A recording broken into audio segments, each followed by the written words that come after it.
반갑습니다. 7월 16일 목요일 큐티 스케치 시간입니다. 오늘 본문은 시편 148편 1절부터 14절까지의 말씀입니다. 오늘 본문은 이렇게 시작합니다. 할렐루야, 하늘에서 여호와를 찬양하며 높은 데서 그를 찬양할지어다. 오늘 본문도 할렐루야 시편인데요. 할렐루야로 시작합니다. 여호와를 찬양하라.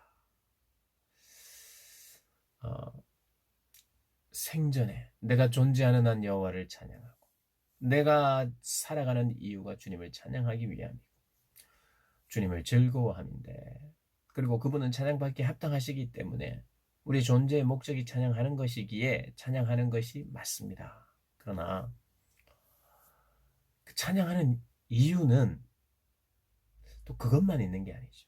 기계적으로 우리가 찬양해야 돼. 시간 되면 찬양하고 시간 되면 뭐 알람 울리듯이 그렇게 하는 존재는 아니죠. 우리가 그분을 찬양하는 이유는 찬양받기 합당하신데 그분이 너무나도 영광스럽기 때문에, 그분이 너무나도 아름다운 분이시기 때문에 찬양할 수밖에 없는 거죠. 찬양할 수밖에 없어요. 찬양을 많이 할 수밖에 없어요.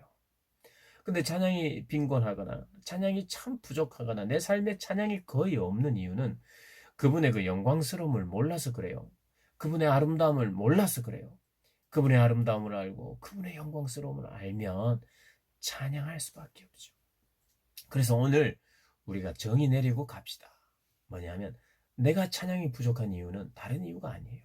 노래를 못했거나 무슨 고등학생이거나 사춘기거나 이래서가 아니라 그 하나님의 아름다움과 영광에 대한 부족 때문에 너무 많이 몰라서 그렇게 찬양하지 못하는 것입니다. 그거 인식하고 하나님, 내가 하나님의 그 영광을, 하나님이 얼마나 영광스러운 분이신지, 하나님 얼마나 특별한 분이신지, 하나님 얼마나 아름다운 분이신지 내가 모릅니다. 알기를 원합니다. 또 아는 만큼 찬양하기를 원합니다. 그렇게 하나님께 기도해야 될 거예요. 그렇게 바라시기를 원해요. 오늘 그 본문은 우리가 찬양을 해야 하는데 여기 보니까 모든 피조물들을 지금 이 찬양에 초대하고 있어요.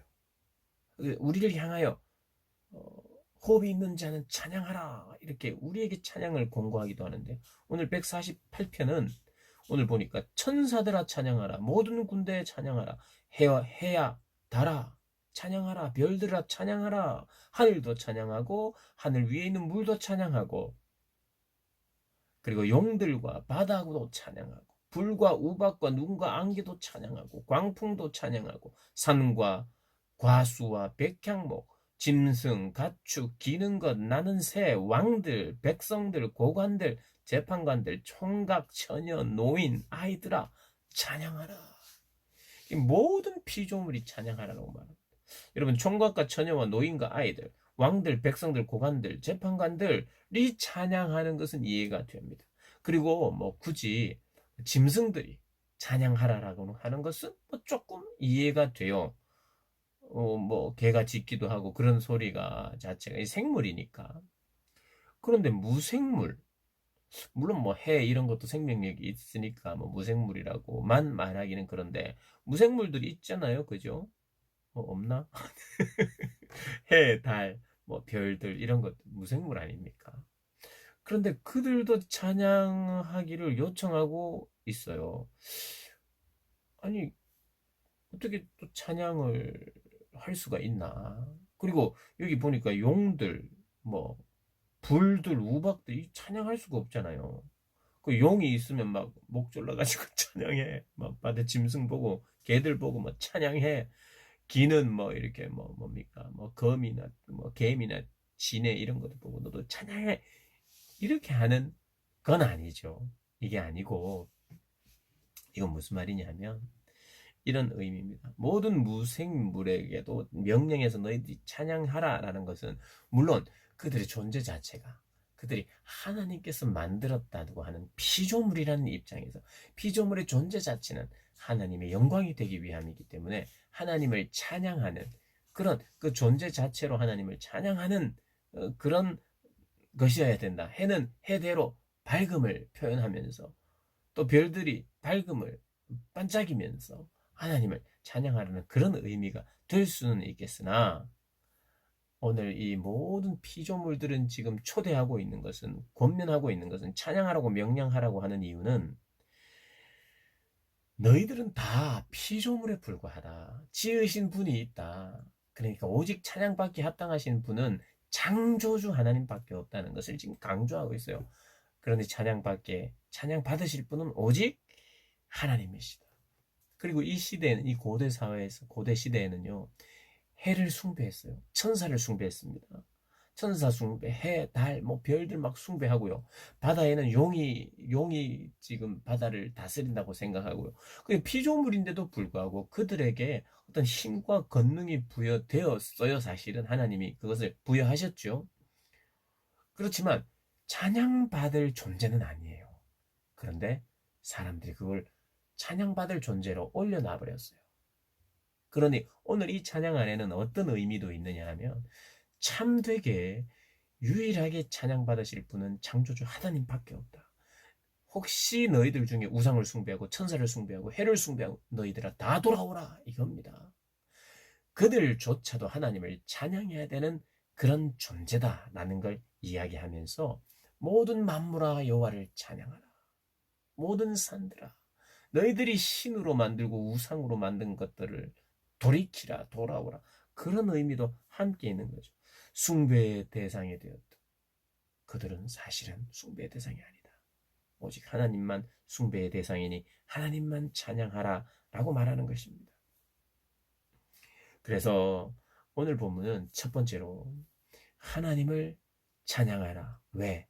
하나님만이 찬양받기에 합당하신 창조주 하나님이시다. 모든 다른 것들은 해든지 달이든지 천사든지 다 피조물에 불과하다.